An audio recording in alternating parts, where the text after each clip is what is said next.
Hi, everybody. Thank you so much for coming out. Can you hear us in the back okay? All right, we've got a really fun night planned for you here. A lot, and I mean a lot of work has gone into what you're going to see tonight.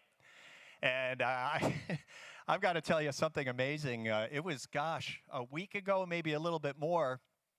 There were some run-throughs going on that I watched. You know, I've got a little experience in some performance type things, and I was quite nervous. And when I saw that happen, I was more nervous. And there were a lot of meetings, a lot of suggestions. We had all kinds of people from the community helping out, saying, you know, I think your pitch could be better with this. I think that maybe you want to do that, talk about numbers, whatever it was. Then everybody got together the next night and did pitching again. I've never seen a change that much, that fast. It was amazing. Now, it's been a few days. They've been working more, and I haven't seen them since, so I can't wait to see this tonight either. So this is going to be great. Thanks so much for coming out. For those that may not know, I was the weather guy on TV here for 31 years over at WPTZ. And the only reason I came tonight is because the sun is back out. Otherwise, it would have been like, I'm not doing so well. But I got involved with investing here in Vermont in 2017 because I had originally gotten a degree in business. We owned a radio station down in Middlebury, so I was dabbling while I was doing my thing on TV. But I always wanted to jump in, you know, head first and do the whole thing, which is kind of what I'm doing now. I've been working with Lauren over at the Chamber with LaunchVT. And I've had a few people ask me, I've also started this thing called Vermont Startup News. And I just want to bring this up quickly. You may have seen it on LinkedIn. The whole idea behind this is I realized looking around there just wasn't really a clearinghouse for what was happening in this community. And between 2017 and now, the change has been incredible. You think about it, there are more venture firms. Hula is here. The list goes on. And I was running into people who were like, oh, I didn't know that, or I didn't know that. So I'm just throwing this out to you. Please, if you have information on what's going on at your company, somebody else's company, and you think everybody needs to know about it, please contact us because we want to tell everybody, because the way this place is growing is incredible, isn't it? Yeah, and you're all here, so. All righty, we've got a few people for you to meet before we get rolling. So I want to introduce Lauren Bass, of course, the Executive Director over at LaunchVT. Lauren.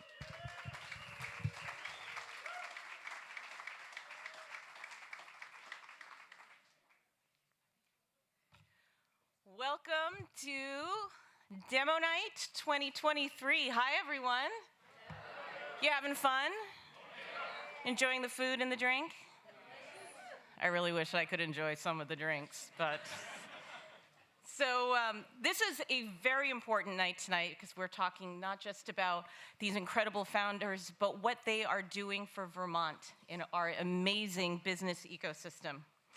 And there's also one other thing I'd like to bring up. We have a record-breaking audience here tonight, over 300 of you. That is not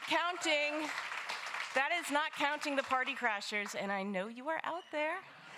So welcome, thank you. I'm so glad that you're here. First of all, I would also like to address the elephant in the room. That is me. I thought this year it would be so interesting to not just run an accelerator, but also be an incubator. So coming at it from both sides. Don't worry, I am not due yet. With a little bit of luck, I will be delivering this event first. So we'll see how that goes tonight. But let's, as I said, talk about why we're really here. When we think of LaunchVT, you see a rocket ship, you're thinking it's the here and now, right? But we're not. We're talking about the future of business and the future of jobs and opportunities that are coming to our state. Tonight, you're seeing into the future because growth entrepreneurship creates jobs that retain our youngsters coming out of universities and our schools. It attracts amazing talent from states all over the US and beyond. The taxes that these businesses create fund our schools, build our libraries, help create our roads, our infrastructure. They raise the average wage for workers here in Vermont. So tonight is special. These entrepreneurs are fearlessly building shared value for all of us by helping Vermont thrive economically. They operate to be profitable and as forces for good. How does LaunchVT make it possible? Well, first of all, it takes a village.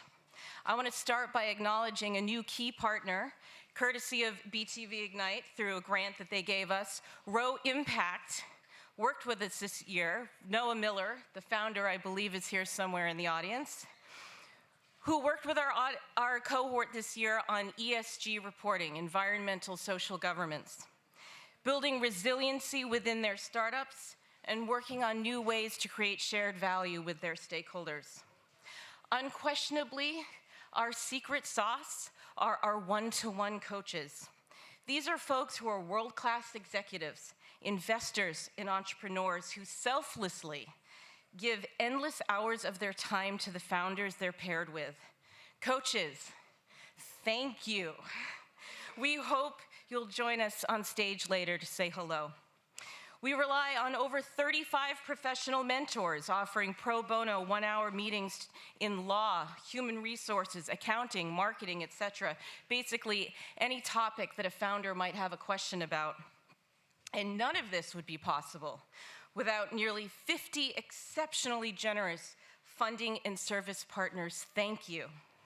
Of course, we are always grateful to our countless friends and advisors to LaunchVT. This year, we had 14 guest facilitators conducting workshops with our cohort. We had endless past alumni come and inspire our cohort and share their experiences from previous times at LaunchVT. And of course, the unwavering support of the Lake Champlain Chamber. I am so grateful. To my fellow colleagues, I am awed by your support and enthusiasm for LaunchVT. I feel blessed to be a member of your team. Without further ado, it is my honor to introduce our first guest speaker, Russ Scully, founder of Hula and a leading visionary in our startup community. Russ, we wouldn't be here tonight without you and your team. Thank you for your steadfast belief in our program and, most importantly, our founders and our alumni, some of whom you have invested in through the Hula Fund. Thank you. Russ, the floor is yours.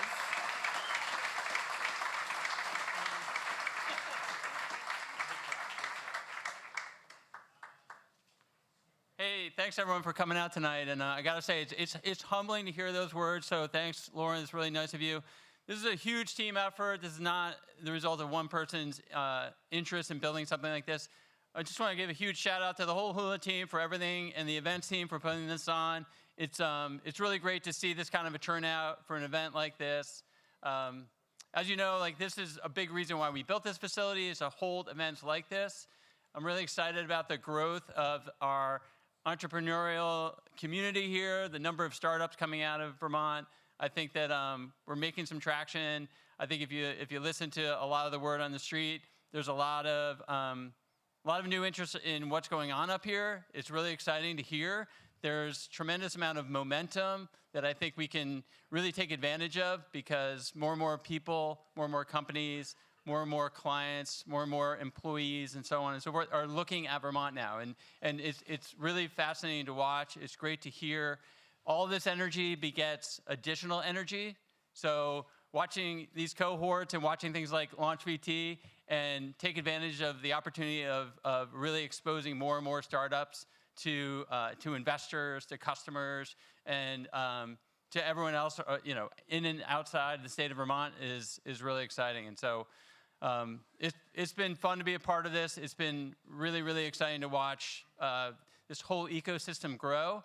And I'm really looking forward to hearing from all the founders tonight. And I just wanted to say thank you to the depth of people that go into putting this event on is really incredible, from the selection committee that helps identify these companies and these founders, to the coaches, as Lauren mentioned, all the coaches who put in some work, who volunteered their time to make sure that we really hear sort of the best pitches possible from this cohort. So thank you for that. And for Tom Messner, who does a great job hosting this for us and emceeing this each time. I know Tom was a little bit worried about the potential turnout tonight because the weather was so good, and I felt like he was cueing me for a weather comment, and I was like, Tom, I'm not going toe-to-toe with you about the weather, so let's just leave it at that. But I do want to say thank you for everyone who came out tonight. This is a great showing, and for a great cause and a great thing, and thank you to the Chamber for putting this on, and I'm really excited to see what's in store for us tonight, so thanks.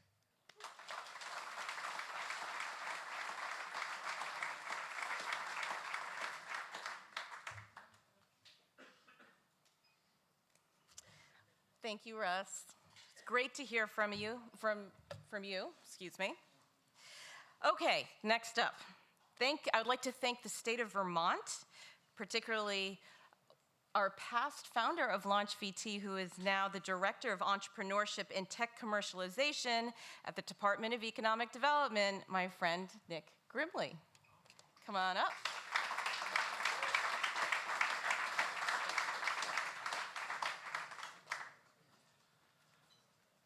Well, thank you, Lauren. It's great to be here tonight to see all the people here and the excitement and energy around this event. The Vermont Department of Economic Development has been a sponsor of this event from the very beginning, and what it has done for this ecosystem and the state is tremendous. The cohorts that have come through this accelerator over the years. Some of them were really starting to hear some really, really great things. They're growing, they're creating jobs, they're employing Vermonters, and from an economic development standpoint, entrepreneurship and innovation are at the lifeblood of moving our state's economy forward and ensuring a bright future for it. And we thank LaunchVT and all the competitors, and Lauren for being such a great steward of the accelerator. Thank you.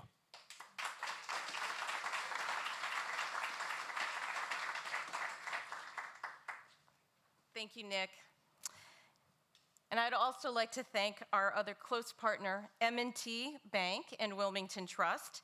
It is my honor to introduce Michelle Buswell, Senior Vice President and Senior Wealth Advisor at Wilmington Trust, and Matt Plass, Senior Vice President, Group Manager, Commercial Banking at M&T. Come on up.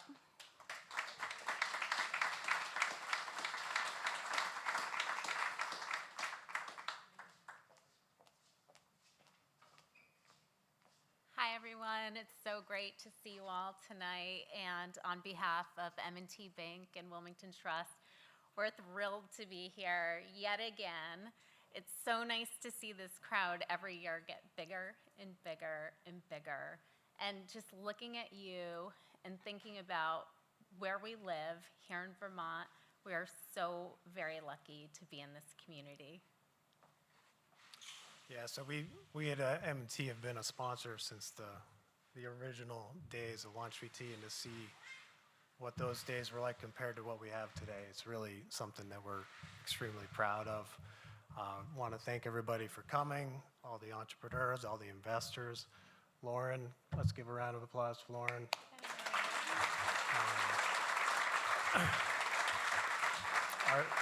Our celebrity host, Tom Messner. Yeah. Tom spent his whole career trying to predict the weather with marginal success. But now he's trying his hand at investing, which that's entrepreneurial spirit if I ever saw it. So thanks, Tom. But thank you very much. We're excited to be here. Let's get on with it. Yeah. Thank you.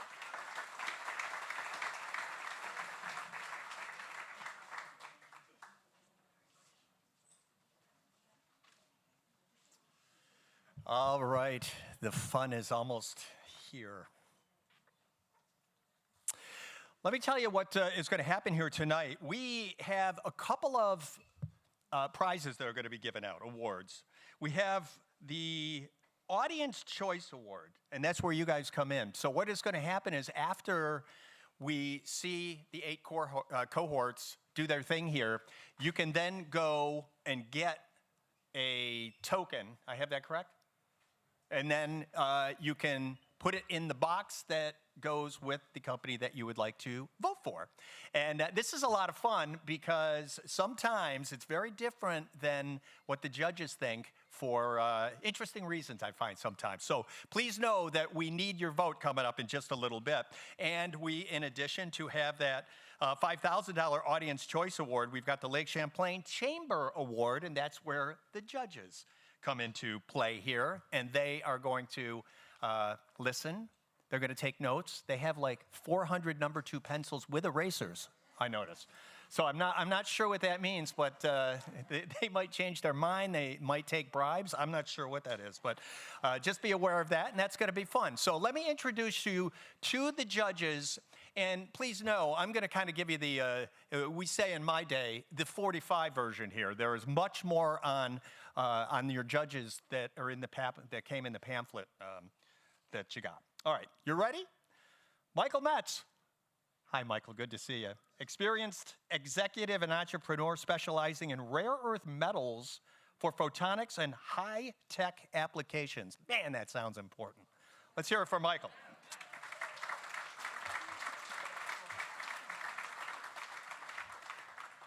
A familiar face for sure here too, Janice St. Ange, president of the Flexible Capital Fund, an investment fund and community development financial institution. Janice? And Jeff Strawbridge. Jeff is the founder and CEO of Bootstrap Vermont, a marketing collective providing handcrafted marketing for growth-focused companies. Let's hear it for all 3 judges. And I hope you've had a chance to enjoy what's going on at the bar. Of course, we've got Sugar Snap helping us out there. And we also have, I've been struggling with this word because I hadn't heard this before. Have you heard of Guinnep before, you guys? Does that mean anything to you? Okay, it's a kind of a drink that Sugar Snap is offering up tonight. You could buy some of that. I guess it's really good, but we're going to have to check it out together for those that weren't aware of that. But anyway, Guinnep is from, it's by Alice and the Magician, and she was, I should say, from LaunchVT 2015 cohort. So apparently things are going well. That's great to hear. And also want to say thanks so much to our program partner, Cicada. So what do you say?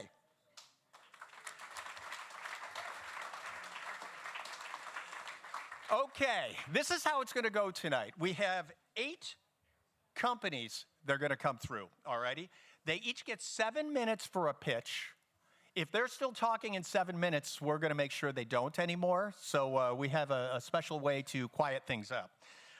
So we're going to try to keep this relatively on time. So what happens is this. They give their pitch for 7 minutes, and then afterwards, we are going to have questions from our judges for 3 minutes. Now, so you know, if a judge is asking a question and the time is out, we're going to certainly let you finish your question, and then we're going to hope for an answer in like 15 seconds or so, because we don't want to cut you off. Or if one of the people from the cohort are answering a question, then we'll let them do that. But we're going to try to keep things moving relatively quickly here. So that's going to happen. Also, you're going to notice that presenters, as they exit the stage, they're going to receive Mila's Flower Farm, a nice bouquet, which I thought was really nice. So everybody gets something. That's kind of cool, isn't it?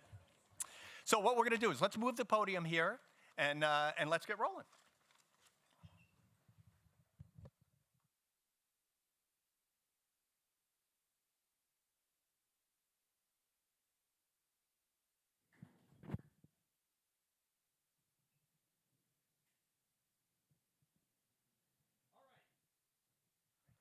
We ready to go back there?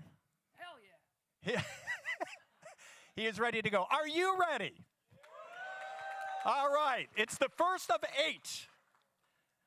Our first company is called Sleepwell Recycling. Please say hello to Josh Costa.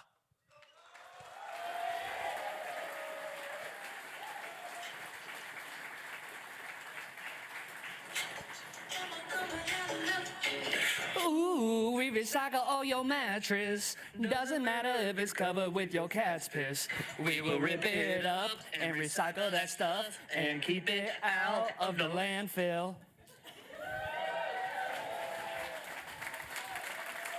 Yeah. Hello, everybody. My name is Josh Costa, owner of Sleepwell Recycling. And for the last 3 years, I've been turning my passion into profit by recycling mattresses and box springs here in Chittenden County and beyond. Since I was a little boy, 2 years old, I always wanted to be a garbage man. And to tell you the truth, I'm living the dream. For the last 15 years, I've been recycling hard-to-recycle items here in New England. From over 700 cable boxes I've recycled, to being in 2,000 stinky basements and diverting items from those basements, to recycling 10,000 cans of paint, and now recycling 20,000 peed-on mattresses and box springs. So what's the issue with mattresses? Well, the issue is that they take up a ton's worth of space, a metric ton's worth of space that could be compacted garbage. So there's over 50,000 mattresses and box springs thrown into our landfills every day in the United States. And we all know that landfill space is filling up quickly. And here in the Northeast, that's even more crazy because Vermont's got 1 landfill. So how do we solve this issue? Bring in Sleepwell Recycling. All we do is rip up and recycle the contents of these items. 75% of a mattress or box spring can be recycled, and over 90% of those items' volume, the size that it takes up, can be diverted from our transportation and landfills. How do we do it? We simply deconstruct the mattress, we sort the items from the foam, which gets turned into carpet underlay, the topper, which gets turned into insulation, the wood, and the metal, and then we bale those items and we sell them. Keep them out of our landfills and turn them into new products. Here in Vermont, here in Chittenden County, we've usurped over 95% of market share of thrown away mattresses and box springs. In the last 2.5 years, we've done over 25,000 mattresses and box springs, and we're on pace to do 20,000 this year alone. Where do we get all these darn mattresses? Well, they come from a myriad of different businesses, from solid waste districts to furniture stores to hotels, motels, Holiday Inns, universities, colleges, anywhere that people would get rid of a ton of mattresses, they're our customer. And how did we get all of their business? Well, that was pretty easy. Our first customer, the first day of business, we went to Wendell's Furniture, asked Wendell how much he pays to get rid of a mattress. He set a price. I said, well, if we recycle it for that same price, and he goes, that's a no-brainer. And I go, okay, great. So that's how we got all of our business. Now, it brings us to the money. Over the last 3 years, we are cash flow positive. We have doubled our revenue every year that we've been in business. We've captured and guaranteed our contracts through municipalities, and we've got 0 debt. Now, what do we do? How do we grow this thing? The first step is to replicate our already proven model. The way we do that is we've already professionalized and captured the market here in the saturated population or area of Vermont, and we're going to go to 3 new markets. We've selected these locations for their high cost to throw out a mattress. So over $20 to throw out a mattress in these other locations, not to mention the size of their population and their goals in sustainability.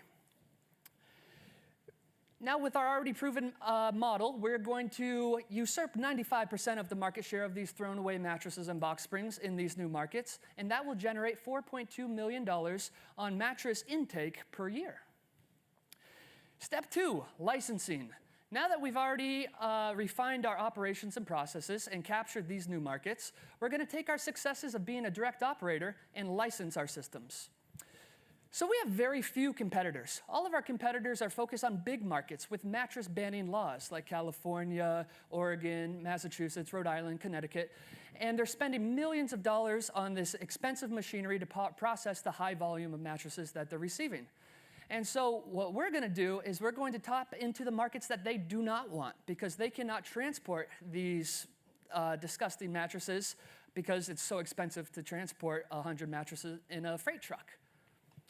So these target licensees are in areas of small saturated populations who charge a ton to get rid of a mattress in the landfill. So our target licensees are these municipalities. We've targeted over 4,000 municipalities with populations under 400,000 people. And we would reach out to them for licensing deals. And then Ashley's Furniture, one of our biggest customers, they've got over 700 locations here in the US.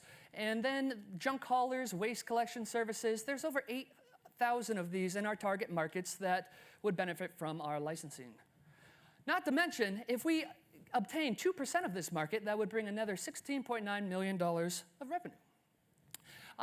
After we successfully launch our licensing agreements, we will seek the acquisition of our 4 brick-and-mortar locations.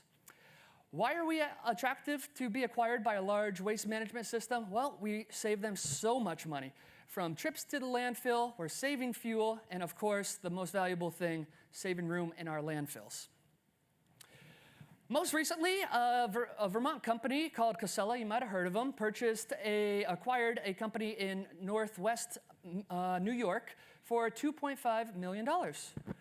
So if we could sell our 4 locations for $2.5, we would have an exit of over $10 million while still keeping our licensing options. Now my favorite part, the team. Hey, you guys, yeah, the team. We've been focused. So 50% of our current workforce is made up of new American and BIPOC community members. As we grow and expand, our goal is to keep this the way it is. Our mission is to expand and invest in hard-to-hire communities. And they ask, we're looking for $600,000. What this is going to do, this is going to cure our inefficiencies on the back end, and we're going to open up 3 new locations. So I promise, folks, if you partner with me and recycle well, you're going to sleep well, too. Thank you. Thank you. Well done.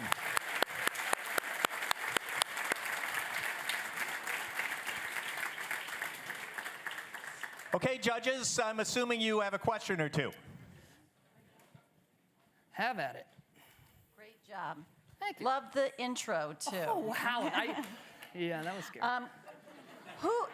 It sounds like you have a double-sided marketplace. Your customers who have mattresses are paying you, but you didn't talk about who you're selling the materials to. Can you talk about that? Absolutely, yeah. So our refuse, from the 4 basic items that we get, foam, textiles, metal, and wood, the foam gets sold to a company that turns it into carpet underlay. They're out of Arizona. And same with the toppers, same company. And then the metal goes locally to a metal hauler, and the wood gets turned into chips or goes to the McNeil plant to make energy. So I just have a question about your cost structure. Can you just give a brief outline of where you are in terms of your cost today and cost projected against this $20, $25 competitive barrier? Absolutely. It costs us about $4.75 to have one of our guys rip up a mattress. Then we have our warehouse fees, very minuscule dump costs, and then transportation for our residential and commercial pickups that we do offer. So right now we're netting close to $17 per mattress out of that usual 25. But it does vary. Our prices that we charge customers does vary. So I'm curious about the licensing model as a piece of your revenue. Do you have any examples of that that you've closed that are under contract? And if so, give me an example of where you're going to. No, not yet. Our goal is kind of to keep the direct operator thing going and usurp more of the market here in the Northeast and get into the Midwest a little bit. And once we really hone in our processes, then we'd be able to, we do have some IP and machinery that we've built here in Vermont, but we really want to learn a little bit more in different markets, bigger markets, before we start licensing. And then I have looked at some models as far as that goes. And the team. So we know a little bit about who you are and what your background is. How about the rest of the team? Yeah, so my right-hand man, Rob, he runs the show. I went to college with him. And then a lot of our workforce are new American people, some college kids. We've had formerly incarcerated folks, and we really are focusing on those demographics for labor because they need jobs. They need a way to get going when they come into the States. And are you about to gong me? No. Okay. And, okay. Yeah. So my quick question is, where do you want to get your money from? How do you want debt? Do you want to sell stock? What do you Well, sell initially, ownership?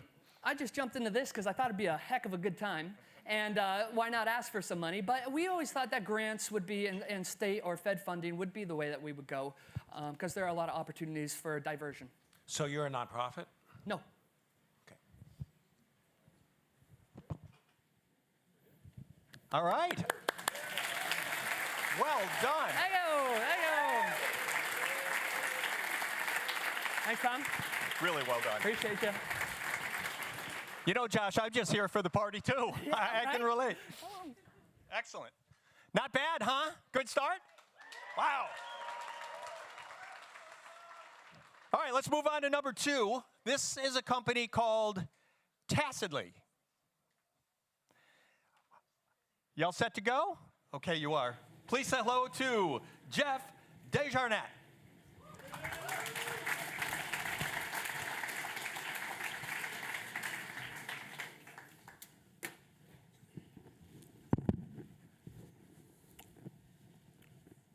Your child is in the hospital. They can't breathe due to anaphylactic shock. The nurse responsible for saving their life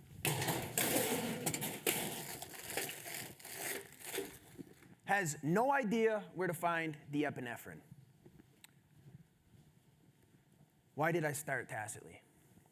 A year ago, I met Kayla, a traveling nurse specializing in pediatric care.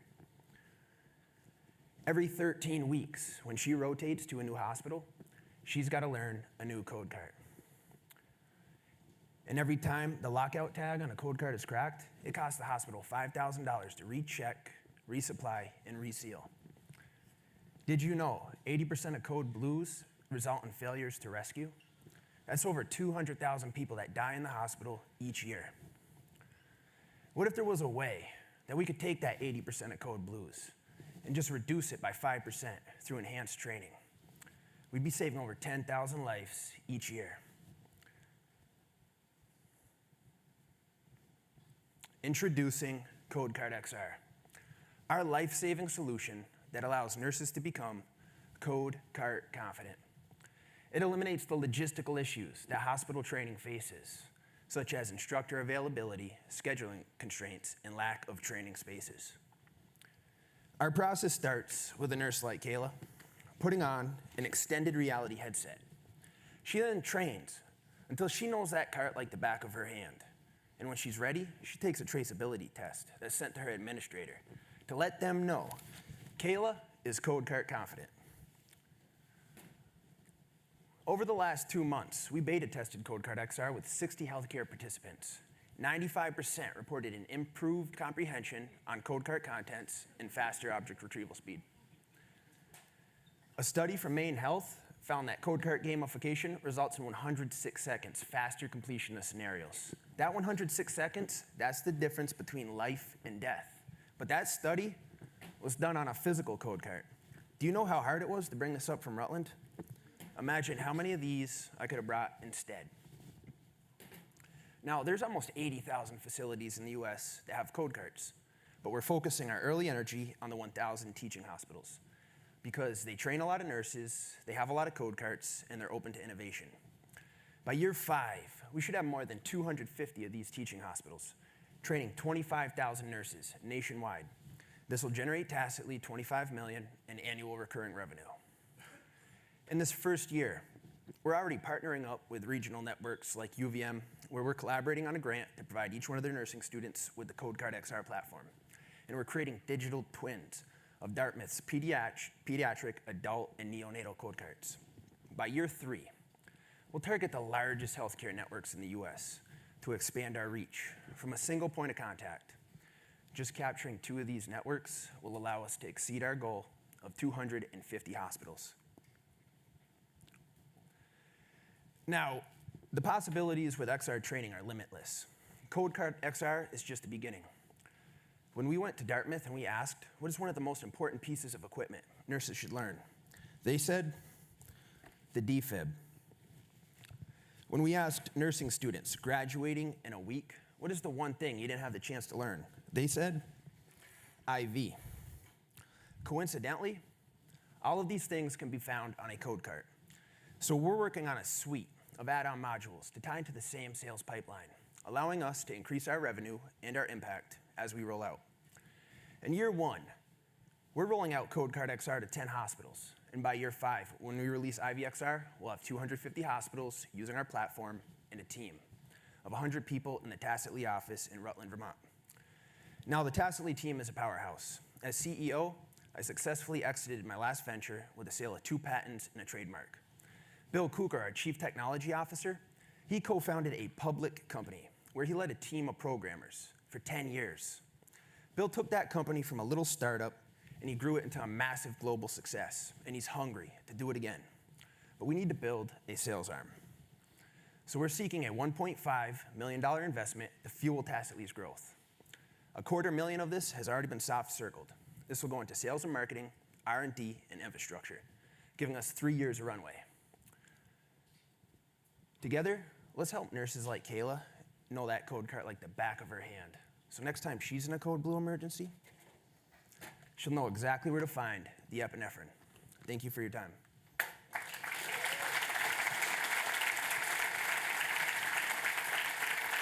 All right, Jeff, thanks. Judges, do you have some questions? Yeah.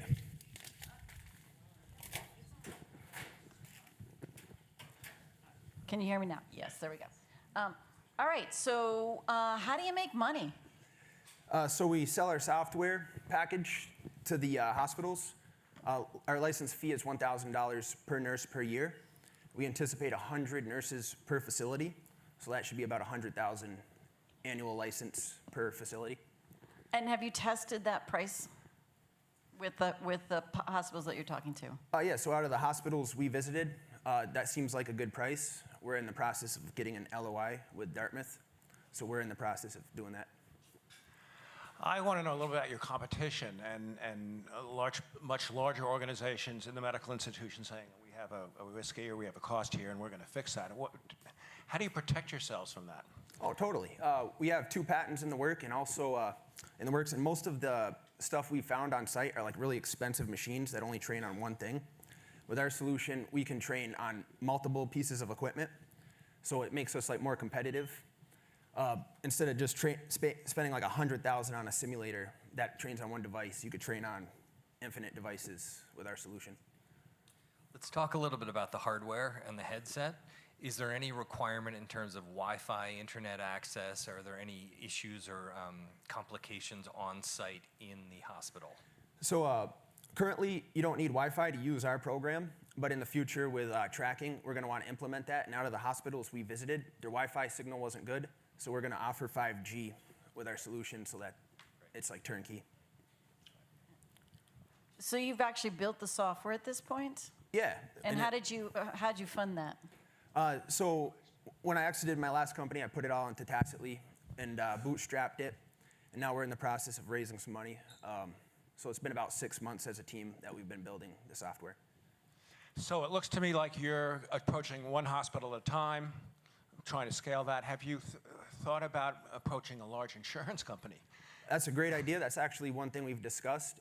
We're going to try to get the pilot programs launched first to kind of validate it and make sure people love it, and then target like maybe insurance companies or networks because the cost of a malpractice claim is pretty high. So insurance companies would be a good possible candidate. If we have time, what's the decision-making process like in these hospitals in terms of taking you on? Oh, there's multiple stakeholders, so it takes time for us to build a relationship. It's not like you just go in there and have them write you a check. We've been in talks with these stakeholders, and they have to talk to their stakeholders, and it takes some time. So it's a decision process that has multiple people that make the decision. What are your thoughts about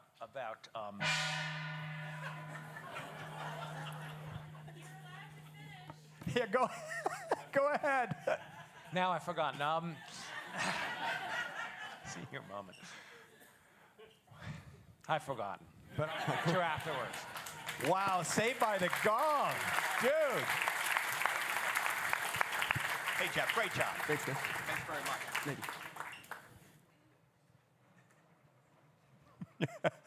We knew that gong would be fun, but didn't expect that. Wow. How y'all doing out there? You doing okay? Can you guys hear everybody okay? Okay, great.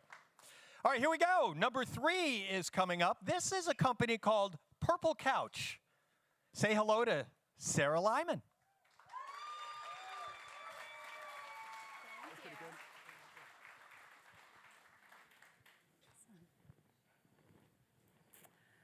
So after my divorce, I was settling into my new apartment and I was shopping for a couch.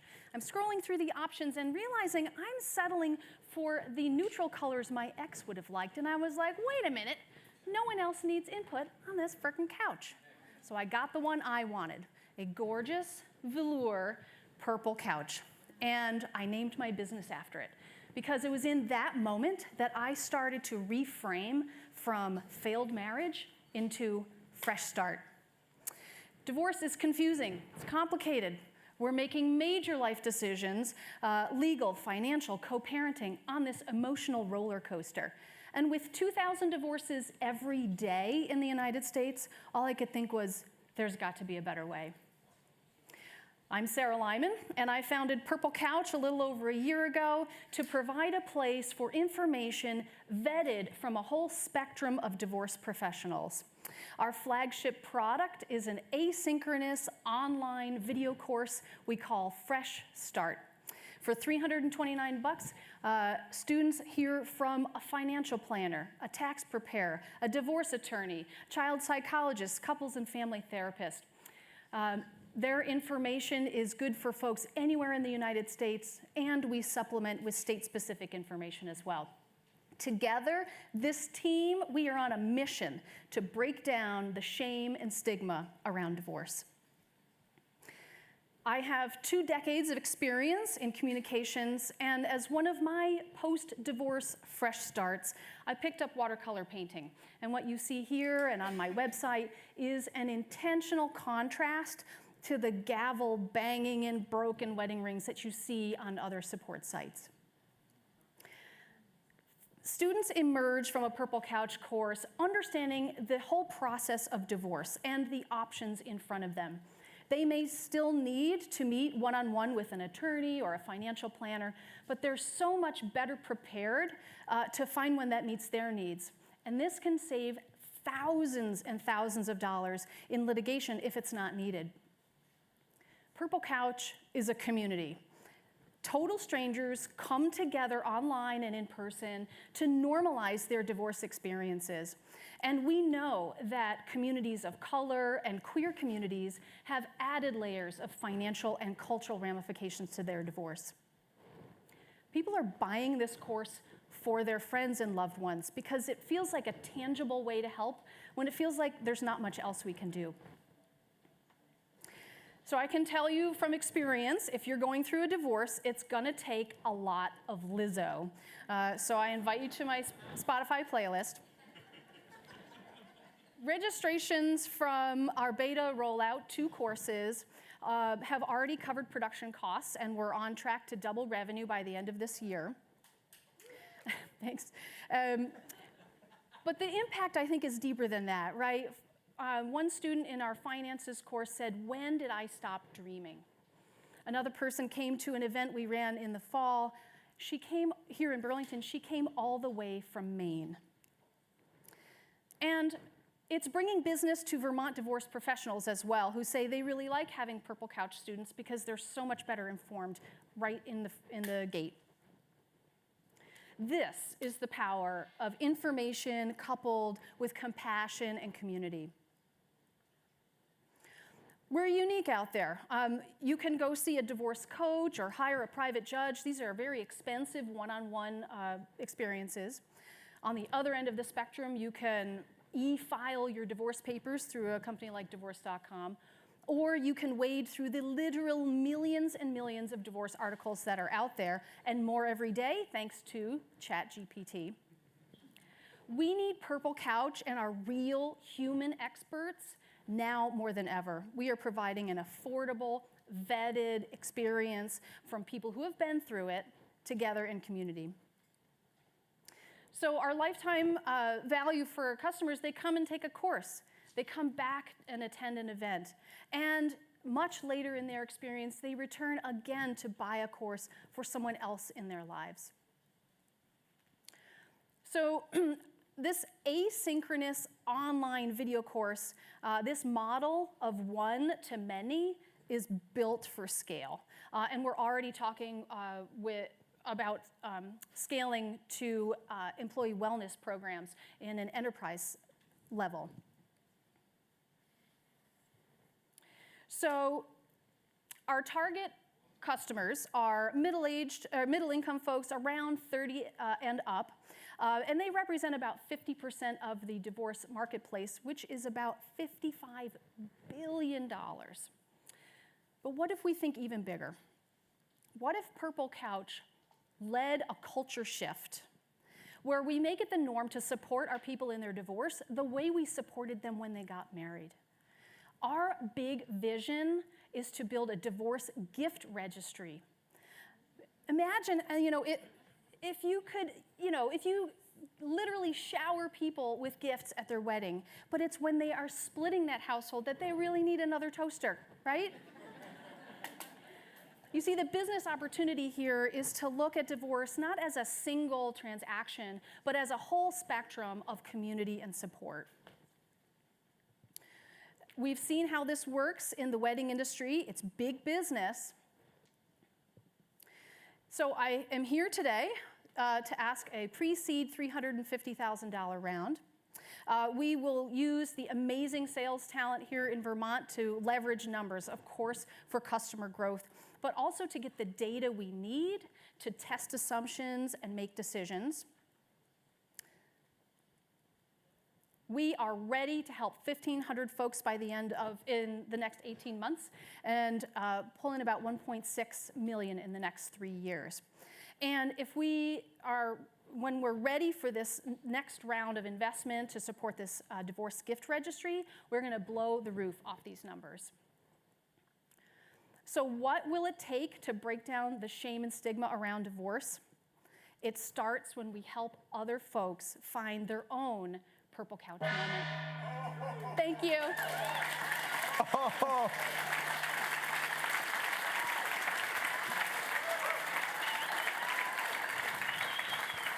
Sarah, I don't think that last word made it. Purple Couch moments. There it is. Thank you. Oh, that was good. That was really good. All right, judges. Great vision. Would not have thought about a divorce registry, but it's a pretty good idea. Question about your team and how they are compensated and where that plays into your margins for the business. Yeah, well, this is why it's wonderful to start this type of business in Vermont. Some of these folks have been compensated. Others are seeing this as part of the bigger vision of breaking down the shame and stigma around divorce. Not surprising for a beta rollout. We see, as we move down the road, a more robust compensation structure that could be initial, per diem or per hour, or it could be on a referral type of compensation basis as well. Nice presentation, thank you. I have a question around your revenue objectives. Do you have revenue already, and do you have a sense of your cost of goods and what that margin is today, what's been demonstrated today? Yeah, that's a great question. So being an online business, we sell an online video course. So there's actually not a ton of upfront production costs, and I do all the video editing myself. That can change as I grow. So once we have the initial investment, and as I said, we've currently covered those production costs, every course sale is cash. Of course, we have some fixed costs like website hosting and things like that. Right now, those numbers are looking really good for the end of this year. And as we grow, we want to do more courses, so that's going to be more, again, it's a variable cost that we have a lot of control over. Same with the events. Your online course, is it built on a proprietary platform or using an LMS, some sort of standard platform? Yeah, so I build all the video, so I own all the content 100%, and it's uploaded to a platform called Kajabi, which is just a course platform. So you can talk about, so you have one video. Two. Or two videos. Okay, so what's the plans to expand that offering? Because kind of a one trick pony. One and doesn't- done. Yeah, one and done. Doesn't always work. Absolutely. And this is why I'm so excited for this next round of our business, is to put some money into, say, Google AdWords to get eyeballs on our site, so we can see where the interest is. So producing multiple courses in various content. So I already have a finances course that's very small and very focused. I can do the same for co-parenting and children of divorcing parents and parents of divorcing children. And there's just so many impacts, how to be the best ally to someone in your life doing that. So those are the types of things we can add, test, iterate. Is it the right price point? Is it the right length? And then longer in the cycle of support, how to be an ally to someone else in your life. And that's where I think this sort of flywheel will really come into place. So I have a question about the legal industry and the guild. And it's a guild. And how have you thought about how you're going to protect yourself from other businesses that have come out of here and been attacked by lawyers because they're offering legal advice online? It's a great question. I'll try to keep it super quick. The attorneys and the other folks that give information are very clear. It's not advice, and because it's one to many, we're not giving specific information for one person. So I feel very confident that that is a very robust way to teach about divorce, and everyone is very transparent about, yeah, if you want specific information for your case, that's an attorney. That's when you bring in one-on-one. All right. Thank you. Sarah. Thank you. Thank you. How come when she said divorce, all the eyes went up? It's like, oh, I'm interested in that. That's not good. All righty, let's go. Number, 4 coming up here. This is a business called Dandelion. Please say hi to Ashley Farland.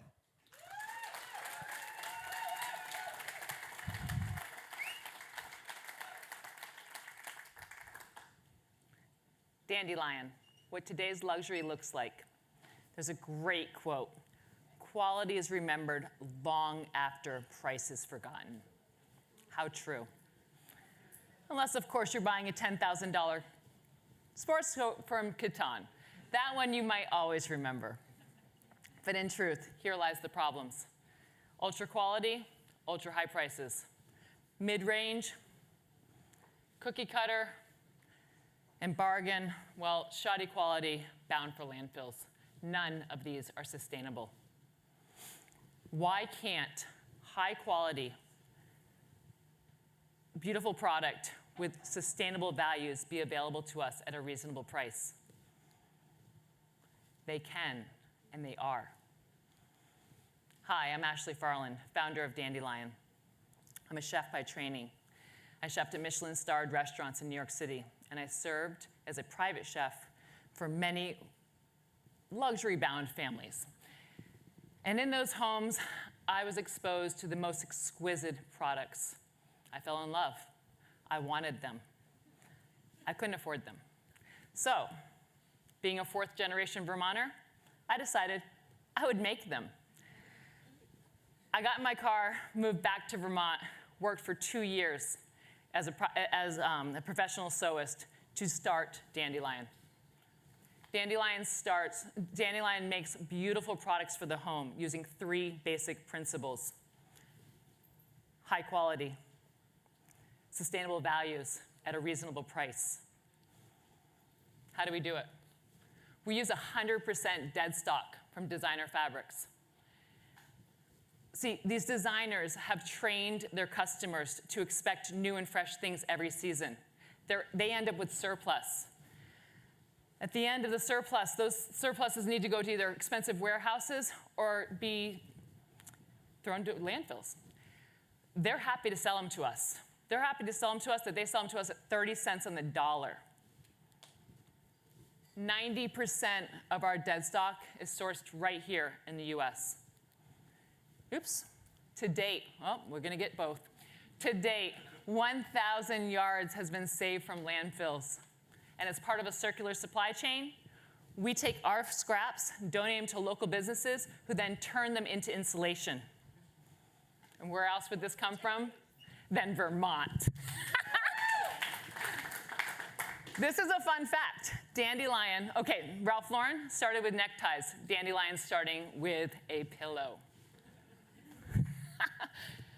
Okay, so these are our luxury competitors. We might not have a name yet, but we have some things they don't. They are not making their product in the US. We are. We're a fraction of the price of these luxury brands. In fact, Laura Piana, a pillow runs $1,875. Ralph Lauren, wool pillow, runs $795. In comparison, we are $325. Some might call us a bargain. Some might not. But most importantly, we're sustainably focused. As a young company, we are able to build sustainability into our model.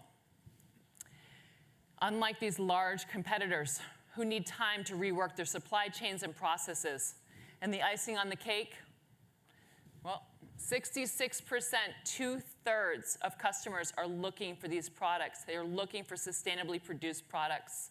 That's a win for everyone. Okay, so we have a great product and we're reasonably priced, but how are we going to find our customer? We're finding our customer through partnerships with other big businesses, retailers, designers, hospitality. Right now, we're in 5 stores in the country. Our largest store in Jackson Hole has ordered 400 pillows in 8 months. That's a lot.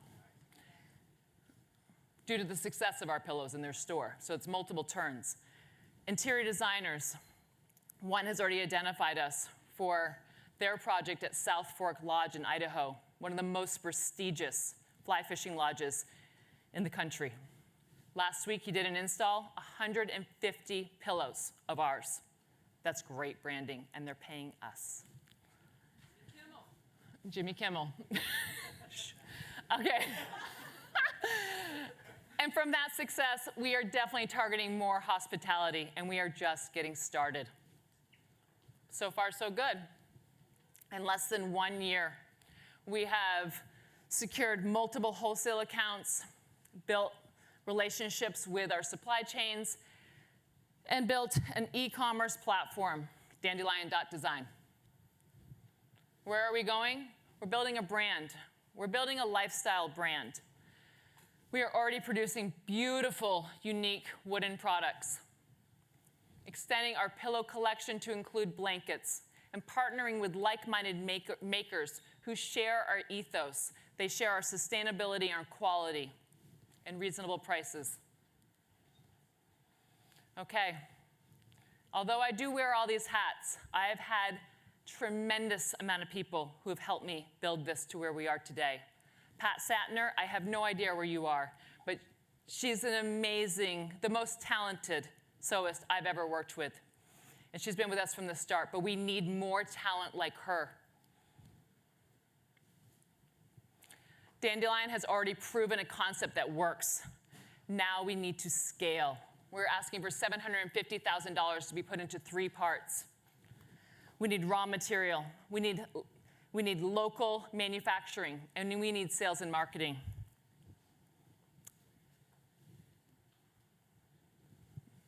Everyone needs a little luxury in their life, so go ahead, indulge. With Dandelion, you can have the finer things in life guilt-free.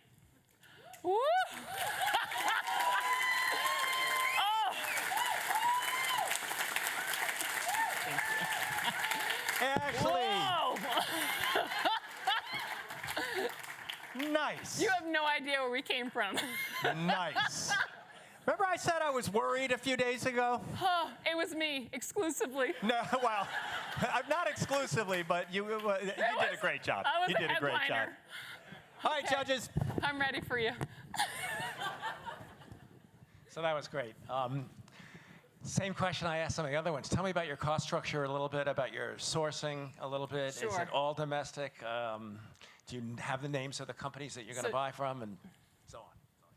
Well, I can't provide the names, but I mean, I could. Okay, so supply chains, we're actually identifying them tighter now. We have one in the US, comes from Chicago. that's where most of our supplies are coming from now. And that's our margins for wholesale, 30 to 40%. We're doing for to interior designers, about 50, 55%. And then direct to customers, 75%. Those are great. Good margins. Go ahead. Talk a little bit about, you had mentioned one particular sewer who you gave a shout out Pat to. Satner. Pat. So talk about compensation and how you anticipate growing that team if this product, for example, the pillow product grows.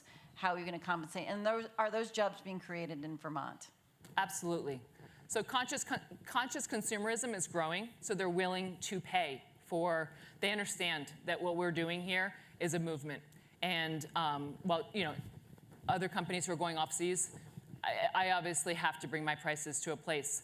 But people are actually understanding that. They're connecting dots now.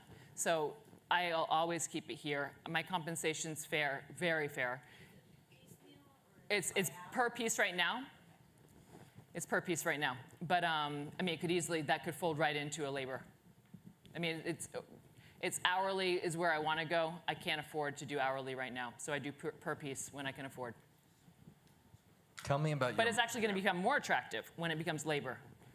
You know, when it comes in hourly and we can do like a multiple, we can do actually, you know, what's it called? We'll go to the next question, I'm sorry. Yeah, just quickly, It's more attractive. quickly, marketing channels. Tell me about D2C, the website. Have you had any tests? What are you learning from your online? So we launched in November, and I haven't had much time to develop the marketing to get the direct customer. But in all the stores, we have our tag, and we're actually getting a lot of visibility out west. So those customers are coming, and they've recently come. The last 2 months, I've seen traction on our website, which is great. What's your next critical hire for this company? Chief marketing. We need chief marketing. I think I can run my position for another little bit, and then I see us going big. So I really think that we're going to have a lot of critical people in the C-suite, and then I'm going to be the vision behind this.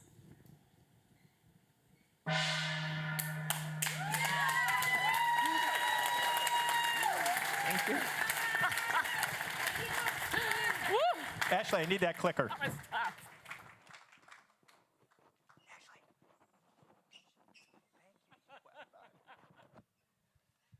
Why'd you have to go and fire her up like that? Wow. All righty. Geez, we're already halfway done. That is hard to believe. Everybody doing okay? All right.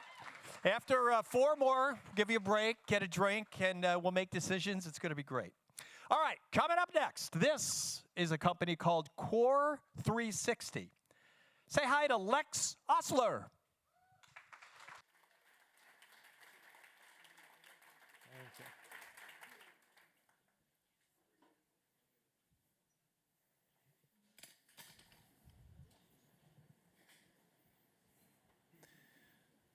My name is Lex Osler. I'm a co-founder of Core 360.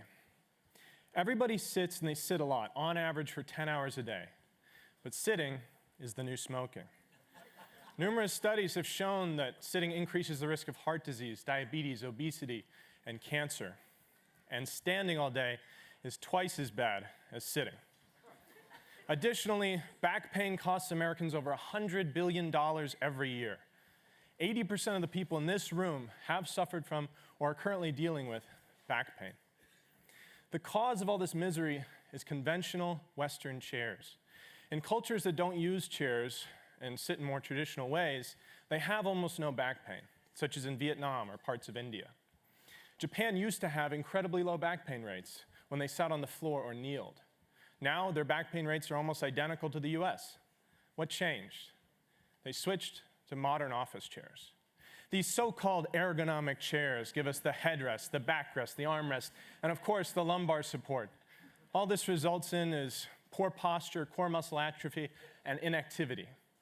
This is a recipe for back pain and sitting disease. The solution is something we call active sitting. Our patented mechanism allows the seat to move in all directions. This improves posture, engages the core musculature, increases metabolism, improves mental focus, It's the healthiest way to sit on the market. This is what we're up against. Big chair. Similar to big tobacco and big sugar, it is in these multi-billion-dollar corporations' interest to sell you something that's killing you. These are the top 3 players in the office furniture space: Herman Miller, Knoll, Steelcase. What do you notice about all 3 of their flagship office chairs? They're all exactly the same. And they've been that way for over a century. This industry is ready for a revolution. We've sold over 11,000 chairs. Our Ariel chair won the 2020 International A Design Award. We've shipped to over 60 countries. We have distributors in Korea, New Zealand, Australia, Japan, Taiwan. Our chairs are being used at companies like Google, LinkedIn, and Airbnb. We have over 10 patents and trademarks. We've been featured in the Wall Street Journal, and we've been interviewed on NPR. The University of Waterloo is currently conducting a study on our chair, and preliminary findings are showing that our chair increases metabolism by up to 30% and improves productivity when compared to a Herman Miller Aeron chair. We only sell direct to consumer, and for half the price of big chair. 35% of our sales are from word of mouth, which is the gold standard for any company. We have a growing network of affiliates, and MDs, doctors, chiropractors, and PTs all recommend our chairs to their patients. We only have a 5% return rate, even though we offer a full money-back guarantee and free return shipping. We have a 50% gross margin. We have thousands of happy customers all around the world and hundreds of testimonials. But here are just 2. Karen says, "You might be interested to know that my original back surgery was scheduled for this coming Monday. I have now canceled my surgery because your chair has totally removed my back pain." This is not an isolated incident. We've heard this story numerous times where a customer has had debilitating chronic back pain, and their only solution was to have surgery. In a last-ditch effort, they bought our chair, and it helped them so much that they were able to avoid surgery entirely. Christopher says, "I did initially wonder about the wisdom of spending money on a seat that would not allow me to relax, but it has proved to be a very wise investment. My posture has improved noticeably." He continues, "My wife is also a fan because it has done wonders for my glutes. Apparently the way to a woman's heart is through tight buns, even if they are on a 70-year-old ass." That's a real testimonial. So our chair can not only improve your posture, it can improve your marriage. We have deep Vermont roots. We have suppliers from all over Vermont that make parts for our chairs, and they come together at our facility, MSI, in Morrisville, Vermont, where every single chair is assembled, boxed, and shipped. I love that we're taking money from outside the state, even outside the country, and putting it back into Vermont. My co-founder is also my father, Dr. Turner Osler, who was a trauma surgeon for over 30 years. He has 300 peer-reviewed publications on his CV and a master's in biostatistics. My name is Lex. I graduated from Cornell University with a degree in computational biology, and I was on track to be a doctor. But as my father says, you can only help a few thousand people in your career as a doctor. With this, we could help millions. I'm incredibly proud of the team we've assembled. They are talented and truly believe in what we're doing. Many of them are from Vermont, and some of them are in the crowd here tonight. We could not do this without them. Last year was our best year to date. We did $1.5 million in revenue, and this year we're on track for $2.5 million. We are already profitable. We have proven that there is a market and that our chair genuinely helps people. Now, we're ready for growth. We're seeking $2 million to pour gasoline on the fire that we've already lit. This would go towards marketing, R&D, a direct sales team that would go B2B, and manufacturing. We don't want to be a one-trick pony. We're envisioning an entire ecosystem built around a healthier work environment. We're asking you to give us it. And one more thing. We designed and patented an app that uses an accelerometer embedded in the chair to measure movement and calculate caloric expenditure.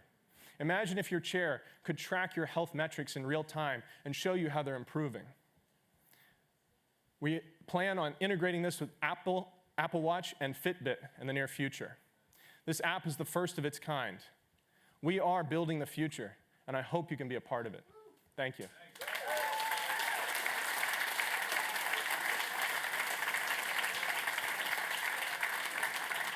Lex, nice job. Does your dad know you would say ass right in front of this crowd? What the parents don't know won't hurt them. They're watching online. All right, judges. So I have a bunch of questions. I guess I want to ask a question about your new product design. You say you're going to develop a bunch of new products. Tell me about that capacity. Do you have an R&D person? Do you have a prototyping facility? We have R&D people. We have engineers that have worked for us for a while. We have a very good relationship with them.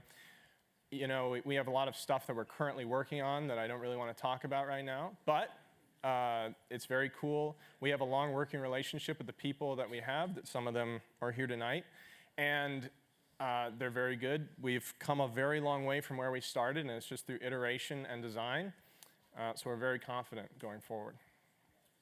Talk about your customers. What percentage are group larger buyers who buy in bulk versus individual consumers? The vast majority are individuals. We have had bulk orders to companies, of course, but mostly it's to individuals. And the reason for that is there are some regulations by ergonomicists in certain companies, depending on the size. Smaller companies, we have an easier time. Larger companies, we have a harder time, because you know, it has to have a backrest. You can't sit all day without a backrest. This is not true. We have thousands of customers all around the world that sit every day in our chair without a backrest, so it's just not true. But their ergonomicists that they pay say you can't, and so they don't want our chair. So it's much easier for a customer to just make the decision for themselves. You know, I've had the regular office chair. It's killing my back. I need something. I'm just buying it with my own money. So you can talk a little bit about the manufacturing process. So right now you're working with MSI, am I understanding that correctly? Are they actually manufacturing them, or are you getting parts and you're assembling them? So there are parts that we get, and they're all shipped to MSI, you know? So like, this part here, this is made by the Treehouse. This is injection molded in Milton. These covers are from Queen City Dry Goods, and they all culminate at our facility MSI, and they're all put together, and the seat is assembled there, and these other parts are put in the box with it, and then it's all boxed and shipped from there. So you are raising capital to create your own manufacturing facility, or are you going to still work with a third party? No, we would almost certainly work with a third party, because MSI has the ability to scale. They work with some enormous companies. Right. Okay, good to know. So what do your margins look like on these products? So it's a 50% margin. So we sell it for $500. Costs us about $250 all told. So that would be parts, assembly, boxing, shipping. So all your direct costs. So I have a question about about data. You had suggested you were working with a university. Do you have hard data, or will you have hard data that shows a trend or a value proposition in terms of real medical benefit and pain benefit? So that's going on right now. So we don't have any influence over that. We just provide the chairs and they run with it. The preliminary data that they're giving us shows that it does improve productivity when compared to a Herman Miller Aeron chair, and the metabolism is higher in our chair than a Herman Miller chair. And they're measuring a few other things as well, but the results are good so far. And we think that they'll be published and have a few papers come out of it. Well done. I apologize for Lauren. That's crazy. Thank you. That was awesome. Really. Thank you. I'm going to feel terrible when I sit in my office chair. Thank you.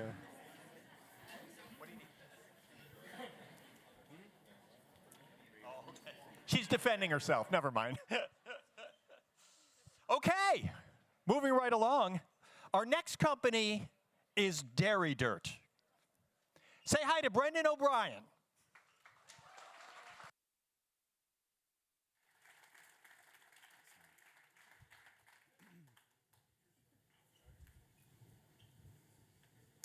Hello, everyone, and thank you all for being here. My name is Brendan O'Brien, and I am a resource recovery scientist and co-founder of Dairy Dirt, a recycled nutrient company with a debut natural product for your yard we call lawn fiber. Meet my neighbor Noah, who I recently observed spreading chopped straw over a freshly seeded area of his lawn. Anyone else here have a lawn? Go ahead and raise your hand. Enjoy spending time on the grass at the park? Go ahead and put yours up too. Enjoy the green, open, grassy spaces in your communities? Come on, raise them up. That's wonderful, because look around. That is literally all of us. And it's no surprise, because lawns are central to our cities, towns, and neighborhoods for the social value they provide. They give us a sense of breadth and freedom, while providing endless opportunities to come together and connect with other people. So if you share these values, which I know that you do, then you are a benefactor of this $30 billion annual market, and maybe one of the millions of Americans who together spent more than $11 billion last year on consumable lawn care products in this growing industry. And if you're lucky enough to own a lawn, then you may have found yourself in Noah's shoes, spreading chopped straw or possibly peat moss over a freshly seeded area of grass to protect the seeds from hungry birds and retain moisture. But straw and peat are devoid of the essential nutrients for healthy germination and lush growth, like nitrogen, phosphorus, and potassium, known together as NPK. So you may have also purchased an additional mineral fertilizer product to help promote that growth for an additional cost and time of application. And like Noah, you may have been reluctant, expressing concern for the lake, he said, identifying the link between nutrient-laden runoff and an increase in harmful algae blooms that have closed beaches, harmed pets, and affected public health throughout the Lake Champlain Basin and elsewhere. So what Noah wants, we all need: a more sustainable solution in a single package. We need Dairy Dirt's lawn fiber, a 2-for-1 functional solution that offers organic matter for moisture retention and additional nutrients for improved growth. Because this shit works. Lawn fiber's competitive advantage over peat and straw is apparent just 2 weeks after planting. Guess which plots received lawn fiber? Yep, that's right. And after 6 weeks of growth, the results are even more impressive. We blow the competition away. Take it from our satisfied customers. This shows how one used lawn fiber to transform the most damaged patch of their lawn in late November to the area with the lushest, greenest growth the following May. And with results like these, it is no wonder we have sold out our sales trials with glowing customer reviews across the board. And we should do this here, because we already are. Lawn fiber is a byproduct of anaerobic digestion on dairy farms, and Vermont has 16 of the 29 operational digesters in New England, which lower the carbon footprint of dairies by capturing and burning methane biogas for renewable energy. The digestion process transforms the raw manure feedstock to concentrate nutrients, kill pathogens, and produces a safe, pleasant-smelling organic byproduct that is the raw material for lawn fiber. And conveniently, where we produce lawn fiber is located to one of the most concentrated markets for lawn and turf grass cultivation in the contiguous United States, the northeast suburban Atlantic coast. And with the mining of peat moss and non-renewable mineral fertilizers widely considered to be environmentally bankrupt, and straw an imported commodity, Dairy Dirt's lawn fiber offers a 2-in-1 functional solution to offset these extractive industries by providing organic matter and nutrients in a single product. And our customers love it because it works better and it saves them time and money by reducing or eliminating the need for additional mineral fertilizers. Lawn fiber is cost competitive with straw and peat moss without the price volatility associated with these seasonally harvested crops. Excuse me. Our finished product is available year-round. And with our current small batch model, we clear a 40% wholesale margin with a 2 cubic foot bag we produce for $4.50 and sell wholesale to retailers for $7.50, clearing $3 for ourselves with increased margins projected at scale. At a competitive retail price of $14.99 a bag, we attract and incentivize retail partners with a 50% retail margin on every bag sold. To grow, we will scale our production and invest heavily in sales and marketing to target independently run retail outlets that can offer the highest quality products and service, like our co-founder Terry Therian's chain of Mackey stores and others like Ace Hardware. Investing further in new product development, trade show presence, and ultimately our own centralized processing facility, we can scale beyond New England into the tri-state area to stock lawn fiber wherever Jonathan grass seed products are sold. With a new product debuted, we will be positioned to capture $5.5 million in projected revenue by the end of our 5th year, with new regional markets to enter. Because remember, we can scale this model of success to infiltrate new regional markets across the US and transport Dairy Dirt from a regional brand to a household name. And we have the team to do it. With a $500,000 investment, we can scale our production, increase our sales and marketing, reinforce our supply chain, and invest in new product development to bring other raw materials to market. So buy Dairy Dirt. This shit works. Now, wait a minute. That didn't count.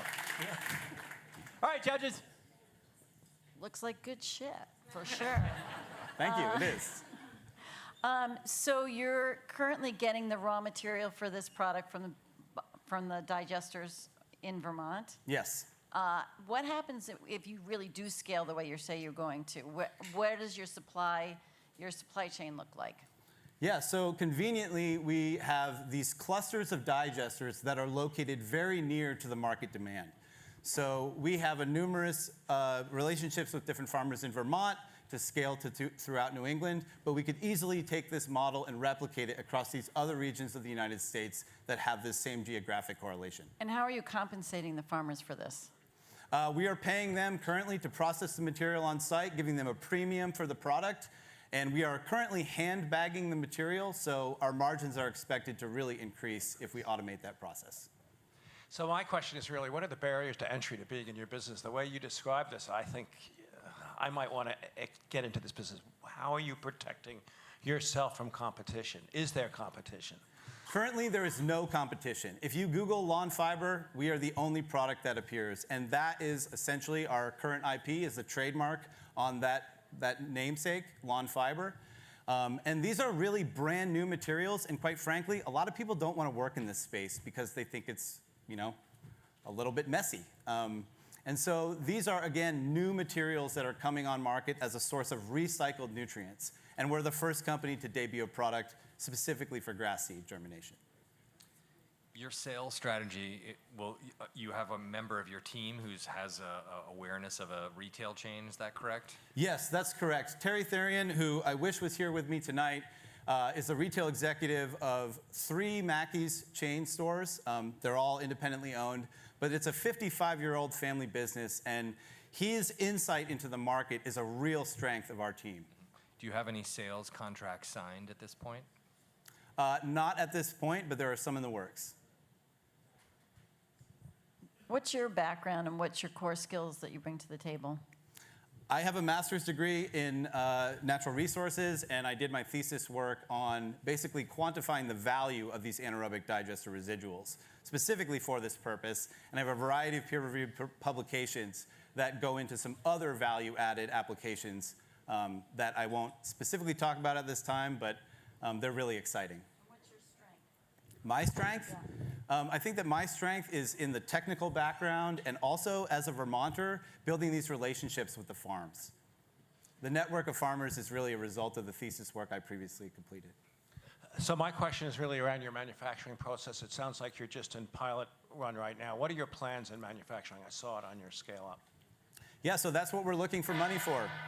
We're trying to scale to complete a fall run with a partner organization that has that infrastructure already in place to meet the fall demand. Thank you. Brendan, great job. Thanks a lot, Tom. Cheers. Appreciate it. All right, we are getting there quickly tonight.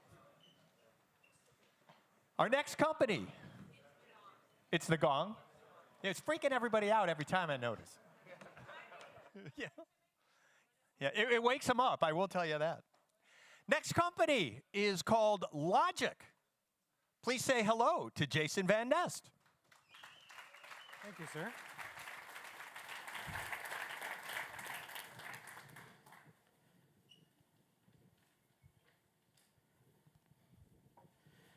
Hi, I'm Jason Van Nest. I'm a Yale-trained architect and founder at Logic Building Systems. We're passionate about finding ways to build quicker, better, and smarter. Our first product line asks, why are we building the critical components of our home the same way we did 100 years ago? All these inefficiencies of supply and labor are why site-built kitchens cost more per square foot than cars. It's why Americans are priced out of affordable housing.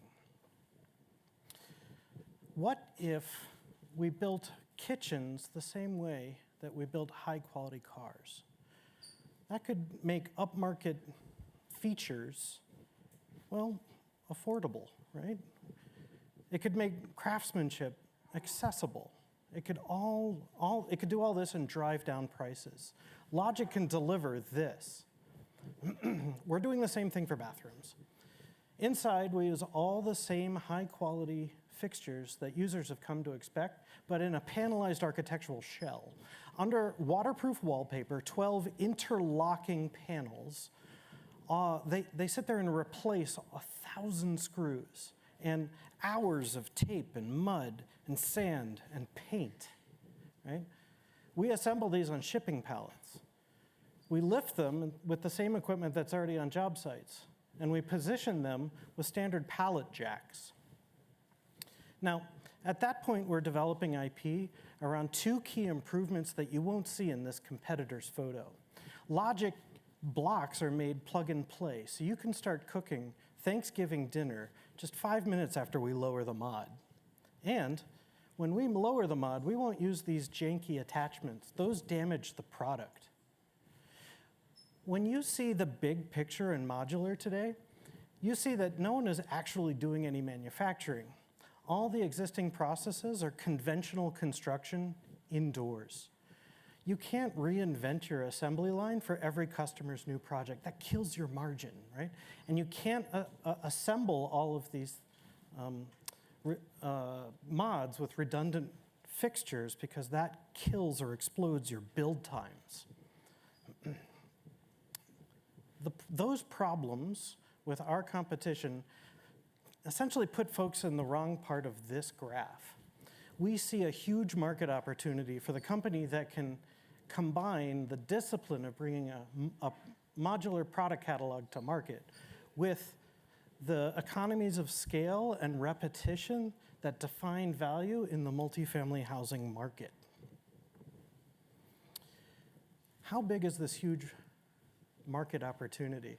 We're going to launch in the Northeast where, on average, $2.6 billion is spent just in kitchens and bathrooms, just in multifamily, near highways. Within 4 years, we think we can scale to get 50 million of those dollars. Those revenue projections tell the story of scaling responsibly. We're a startup. Our funding must be laser focused on setting up a lean manufacturing rehearsal space in southern Vermont where our talent is. That's where we practice, practice, practice. We nail the product market fit and we nail the processes of manufacturing that'll help bring our product to bigger markets. Then we partner with manufacturers that have experience setting up 100,000 square foot facilities much closer to the bigger products or bigger markets. We'll keep that partner busy with orders because multifamily developers, they want our products today. We have letters of intent from both private and public developers eager to work with us on several 60-unit ground-up projects in 3 states. Just one of these projects is enough to make us profitable. But I'd like to tell you about a parallel market demand. My old mentor leads several architectural design teams within one of the nation's largest contractors. Next year, because of COVID's effects, he's got to convert 6 Manhattan office buildings into residential floor plates. That's tens of thousands of new units, and he has to do it in a year. He's coming up to see our prototypes next month because he's got a big problem and he needs our units now. This is why developers, really all of them want to see our product in action. On the left, you're going to see a developer customer layout that's intricately managing all of those logistical issues. But on the right, you see our product layout. It's installed with just 5 site connections in the same space, right? But without any of those inefficiencies. To complete our apartment, the developer's contractor just has to finish those 2 white walls. We deliver the rest. Now, what's in it for the developers? They all profit using logic. The biggest draw is cost savings. Ha ha ha.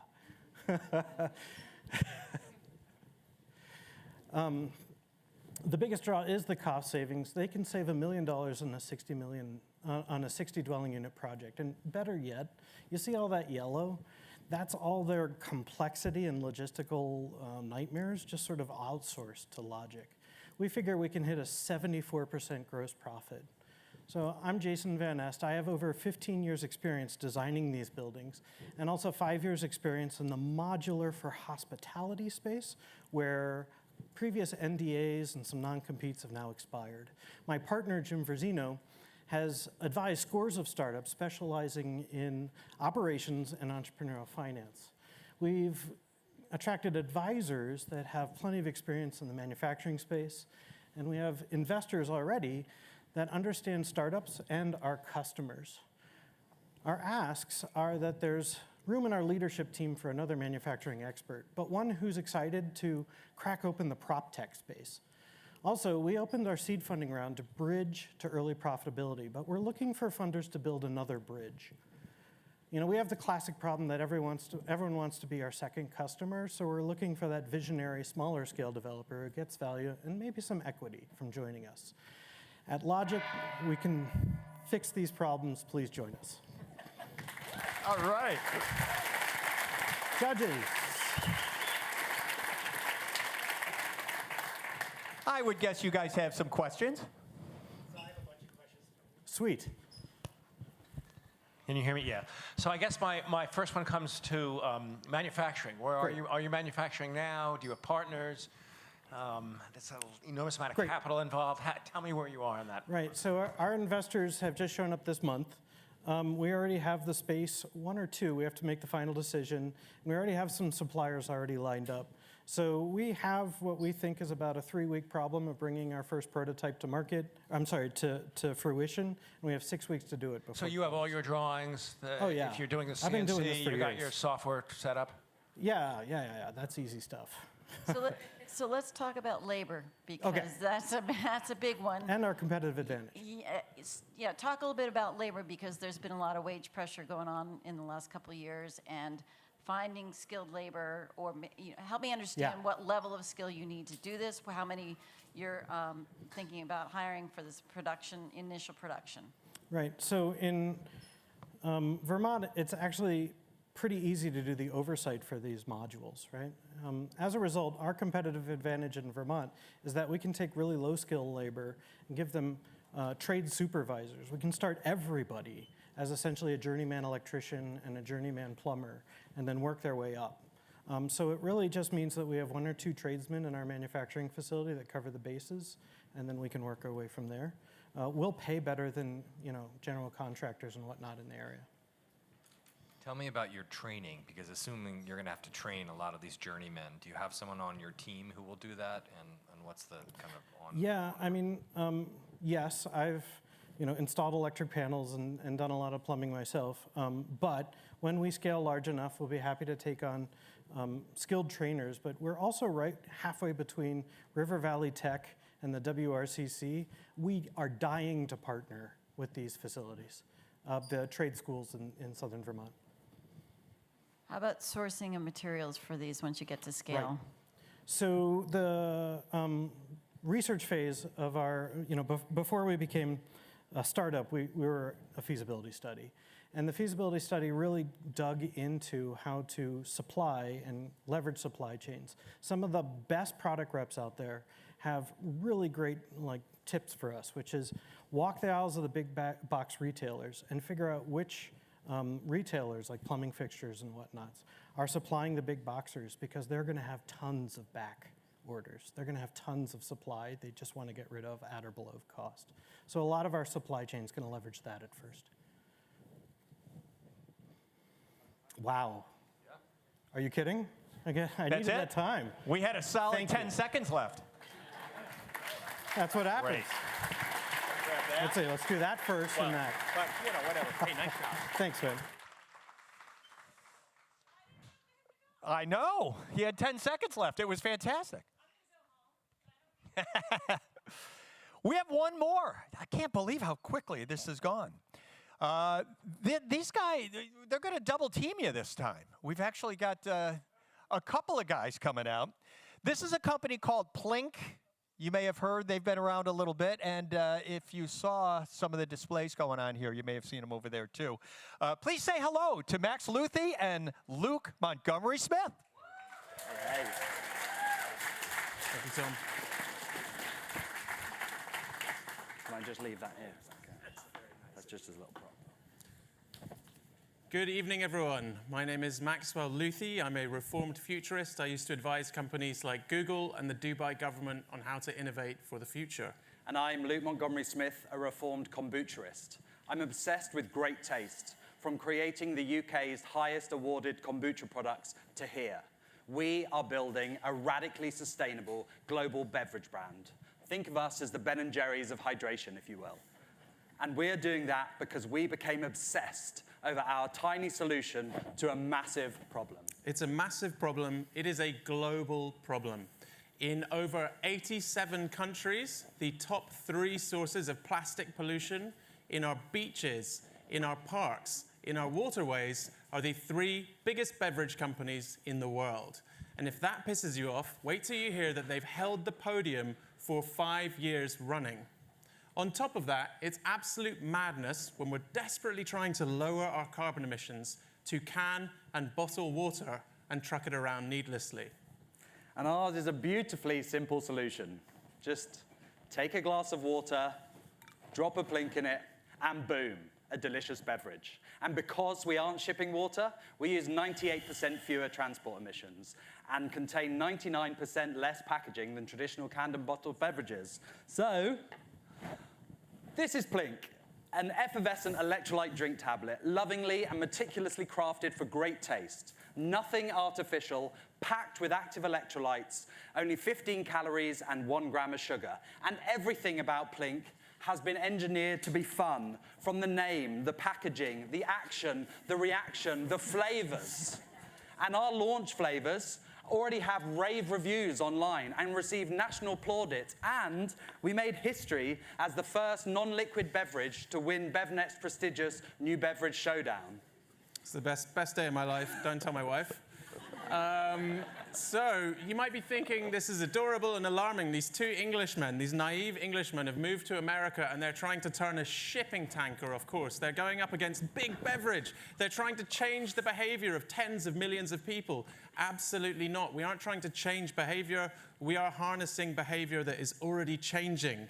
We are catching a wave, and that wave is the boom in hydration. Hydration and electrolytes grew 79% year on year last year. That's largely down to the growth of non-sports hydration. H2O, good old water, is in the top 5 things that Americans are trying to consume more of this year. Today, you have close to half of the US population going everywhere whenever they leave their house with their Nalgene, their Hydro Flask, their Bivo, I love Bivo, You know, in Vermont, I think it's 100% of people, to be honest.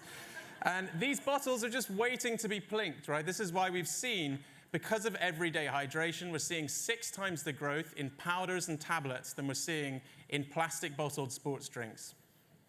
So, where do we fit within this category? We see a gaping white space between Kool-Aid, you know, the 20th century water enhancers that literally kick down the wall to get into your house with flavor and fun.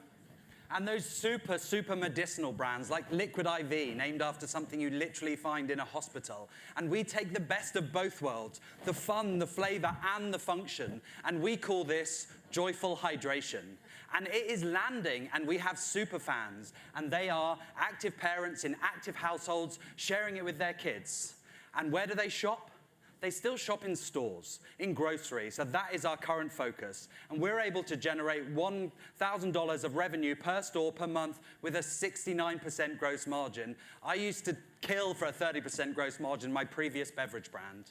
So how do we build this business? It's brick by brick, or I should say plink by plink. There is no hack. There's no customer acquisition shortcut in the beverage industry. This is about sips to lips. This is about boots on the ground. This is about getting people plinking. Shout out to Andy, who's out there right now getting people plinking. I'm sure you've seen us somewhere in Vermont. We've been very busy this summer. We're the official hydration partner of Vermont Green FC. We donate products to some wonderful nonprofits in the state. We support some wonderful athletes, some incredibly talented athletes. There's a lot of thirsty people here. And beyond, you know, the talented athletes, we're already, can you stop that for a minute? Very distracting. We're already working with the MBA program. We're working with high school students. We freaking love the hula community. We've learned so much from you. There is some great talent here. It's crucial to us that we nurture this talent. We're going to try and recruit talent from outside of Vermont, but we're going to need it to build a global category leader. And this is working. This grocery plus sampling, it's working. We launched in stores in mid-January. We're spending $0 on advertising, and we grew 260% from last quarter, and we are on track and forecast to maintain that momentum moving forward. And plinking ahead to the future, we have already proven viability and will expand omni-channel in e-commerce, hospitality, and offices. And as we grow, this is where it gets exciting. We are going to build a world-class innovation hub right here in Vermont, creating brilliant jobs and allowing us to iterate and build a full ecosystem of absolutely killer products. So we aren't selfless individuals. We are building a high-margin product in a high-growth category with high potential for acquisition. The major players have literally told us they need businesses like ours to help them move beyond the bottle. And because of people like you, we actually just found out we are outselling Noon as the best-selling hydration product locally here in Burlington. So thank you, guys. So how can you all here in this room help us today? We have opened up a note of $600,000 in which $350K has already been allocated to existing investors. So join the incredible likes of Hula and Dudley Fund and some awesome people in this room and allow us to continue our retail expansion, open up another 500 doors, execute an Amazon launch, and get to $1 million in annualized revenue. So it's time to leave this behind. And if you're wondering why have we kicked off this revolution here in Vermont, I love this state. I've been coming here my whole life. My first job was mowing lawns at the Shovel Museum. I got married here in this suit. But beyond that, it's the place, it's the people. This is a unique space in terms of its ability to nurture a radically ambitious business that raises the bar globally in its respective industry. So let's do it. Thank you.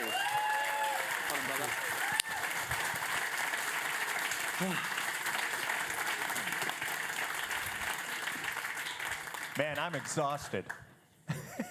Yeah, I am too, actually. 2 questions quickly. Where are you manufacturing the product, and what's the price point?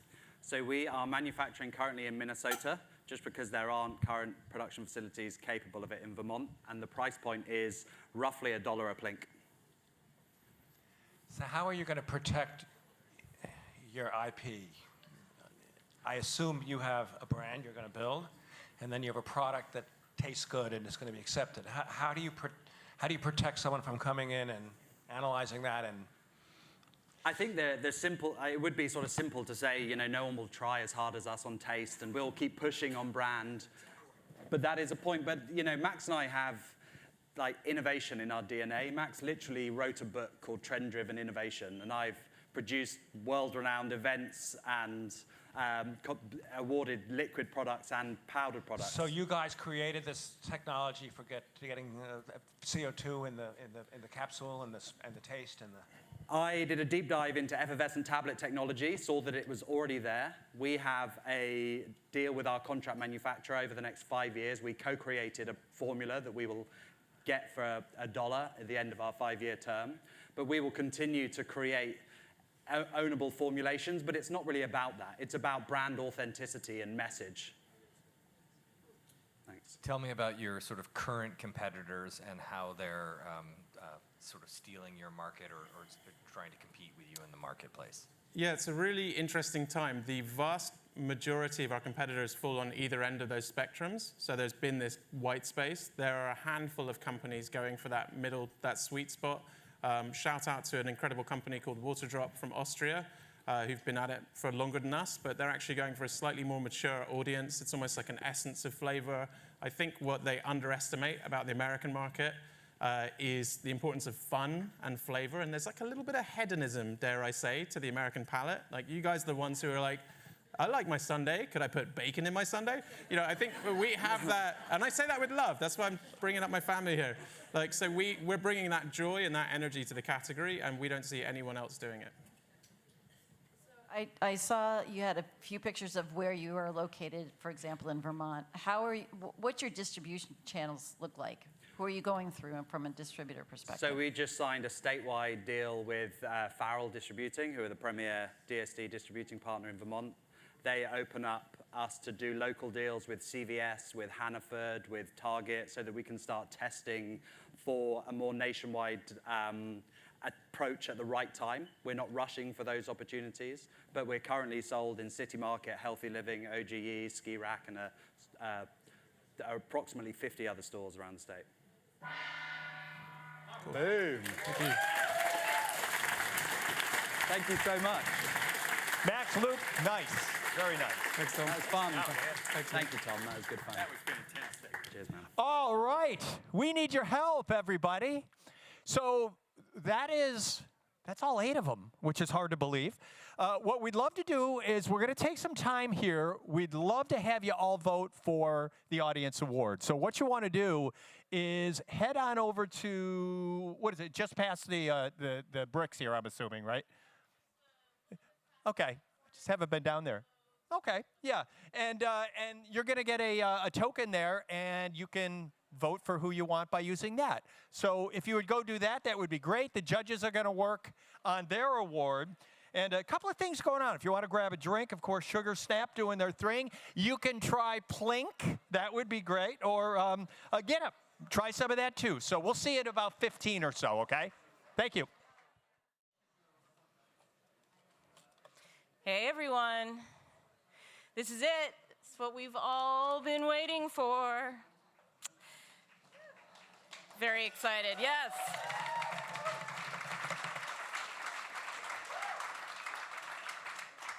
But before we go down the big reveal, as I said earlier this evening, tonight would not be possible without some key people. And that does start with the coaches who work with us here at LaunchVT. We have one-on-one coaching where the founders and their coaches build very strong bonds over the course of 12 weeks working together to refine their business models, their product market fit, their go-to-market strategies, and ultimately their pitches. So I'd like to give some special thanks to our coaches. For those of you who are here with us tonight, coaches, you are welcome to come over and give us a wave or wave in place. I know there's still a lot of people in the room. So I will call out your names, and however you'd like to be recognized, no pressure, you are welcome to put the spotlight on you. So working with Sleepwell Recycling, we had Ari Suliotis and Matanya Horowitz.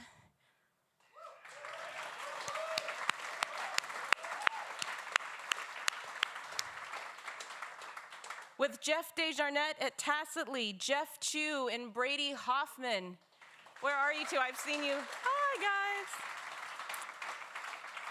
Purple couch. We had Jason Dolat Shahi. Jason, thank you. Thank you. Dandelion was coached by a veteran of LaunchVT, Dave Schmidt. Where are you, Dave?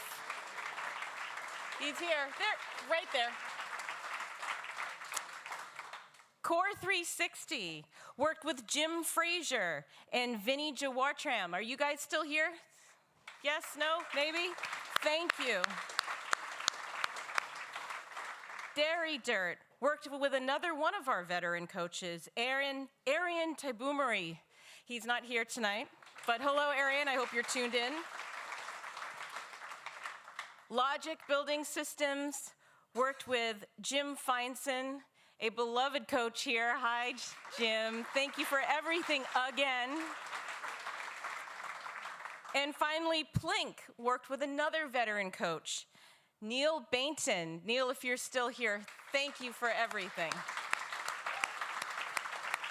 Or maybe you tuned in. I can't remember. Again, thank you all. We would not have a show like we did tonight were it not for you, the countless hours that you put into our founders, the belief that you provide them with, and just the love and joy that you actually bring to this very special program is remarkable. So thank you. Another thank you, especially, again, I know we said our nod to Hula in the chamber, but there are two people in particular that, as I was joking with Kathy Davis, the president of the chamber, if it were not for them, I would have run naked down the street with my hair on fire earlier this week. They literally kept me sane. Pat O'Neill, the VP of Finance at the chamber. Thank you, my friend. When I was overwhelmed and feeling like really hormone-laden, he centered me. He brought me back down. And of course, the unstoppable Chloe King at Hula. Holy smokes. Thank you, thank you, thank you. And of course, from both Hula and Chamber, as I mentioned earlier, the teams were amazing. So thank you. So now we finally do the real reveal. I keep telling you guys and then going off on a different tangent, but now we're going to make it happen. So Tom Torty, who is the CEO of the Lake Champlain Opportunity Fund, unfortunately couldn't be here last moment. So I will actually be presenting that award. Excellent. And I have that. Thank you for doing your job, audience, and voting. And here's the big moment. The winners of the Audience Choice Award for $5,000. That is non-dilutive cash. You can just put it in your pocket and walk away. Here comes Sleep Well Recycling.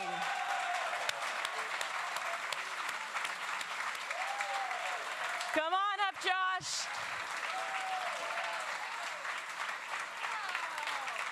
Thank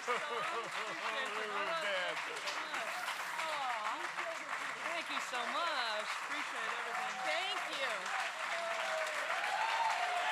Woo!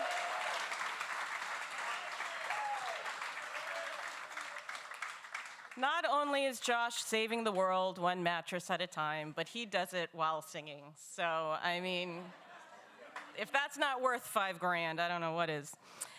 And now I would like to introduce our president of the Lake Champlain Chamber, Kathy Davis, who will be presenting the Grand Prize Award for $15,000. Again, non-dilutive cash. You can go out and do just about anything you want with it.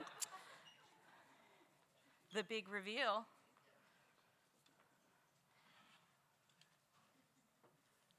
Hi. As Lauren mentioned, I'm Kathy Davis, and I want to thank you all for being here tonight. I want to take a moment and just thank our coaches, our mentors, and all of the community members who gave so freely of your time and expertise to this cohort this year. I also want to do a second round of thanks to the entire Lake Champlain Chamber team. They collectively have an excellent sense of humor, and they make everything we do more fun. And then special thanks to Lauren, who poured so much of herself into this while also incubating, as she mentioned. So there are so many individuals and organizations that make this work that we do possible. You can see their banners around here this evening. Their financial contributions help us move this forward, and you can learn more about them in the program. And if you can, please take the opportunity to thank them if you come across them, because they do power what we do. There's many people and organizations who have supported LaunchVT for a number of years, and a couple of years ago, thanks to a generous donation from Stephanie and Tim Miller in honor of their late father, we launched the Bobby Miller Opportunity Fund. And many of the organizations and individuals that support LaunchVT year after year have also donated to the Bobby Miller Fund, ensuring that we can do this work both in the short term, but also the long term. So I just want to take the moment and thank all of them for their support and for growing these opportunities here in Vermont. So the Lake Champlain Chamber is really about creating opportunities, and the favorite part of my job is that I get to witness the passion that our business community brings to their work. They so much care about the how and the why of what they do, and we're so much better for it. Our community is better for it, but also our businesses are better for it. And if anything, if you saw anything tonight, you saw that passion on display. So my last round of thank yous is to the 2023 cohort for doing the hard work, for showing up, for not leaving anything on the table tonight, and also for the opportunities that I know you will continue to create for years to come. So thank you.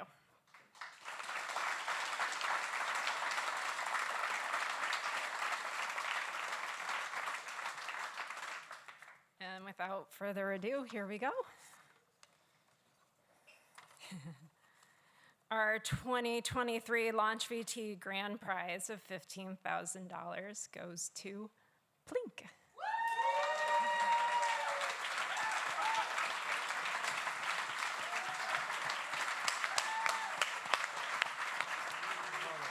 Thank you so much.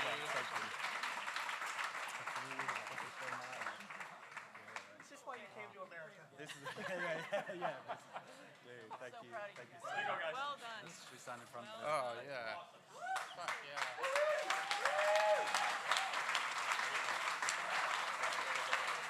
Do you have anything you need to say?